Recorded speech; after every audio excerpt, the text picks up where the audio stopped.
Good afternoon, once again welcome to the shooting channel. Today I'm going to ramble on about how the gun developed.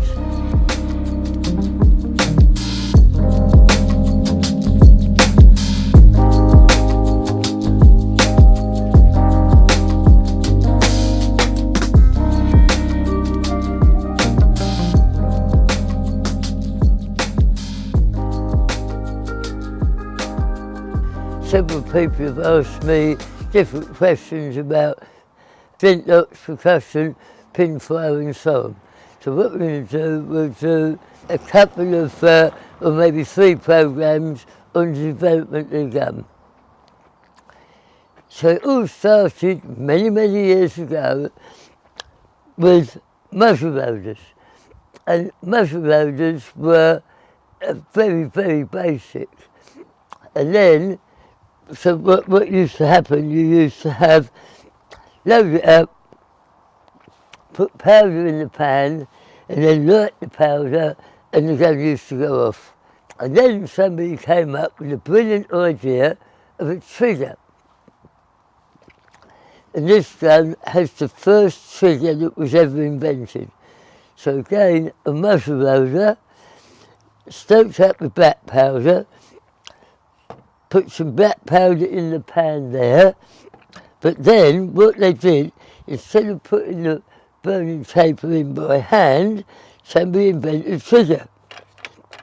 And that's the first trigger that was ever invented. What it did, they clipped the burning taper in there, and then when you want to fire the gun, you just did that. Very basic, there's a pin through there, and when you pull that up, that goes down, puts the taper in there and fires the gun. So that is the first trigger that was ever invented. Okay, that lasted a few years,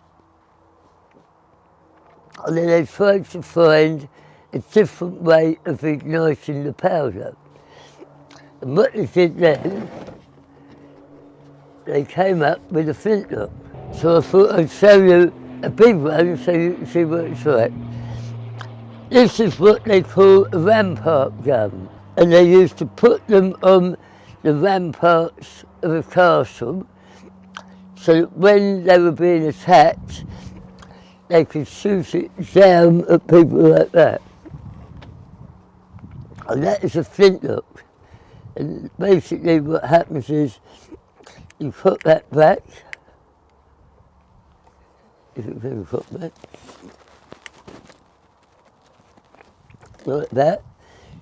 You load it with black powder, and with these, they'd stick anything they could in. Nails, screws, well, it wasn't screws, we didn't got screws there, but nails, ball bearings, anything they could shoot down at attacking people who were attacking their castle. And how that works, it was quite clever. You stoke it up as normal with black powder, you then put black powder in there, and then you bring that back. This is a flint. So what happens, when you pull the trigger, the flint sparks, and the sparks ignite the black powder in the pan. So basically, like that. The flintlock lasted quite a while. I can't remember exactly how many years, but it lasted quite a while. But it obviously had problems because it didn't like to work in the rain, didn't like to work in the wind. So the next progression from that was a percussion gun. And what they did, they came up with the idea, it's still loaded up with black powder from that end, but somebody invented percussion caps. So what you did, you put a cap on there, so when you pulled the trigger, that would come down, hit the percussion cap, which would ignite the black powder and make the gun fire. Okay? This one is part of a little collection of guns that I've got. This is a very illogical gun.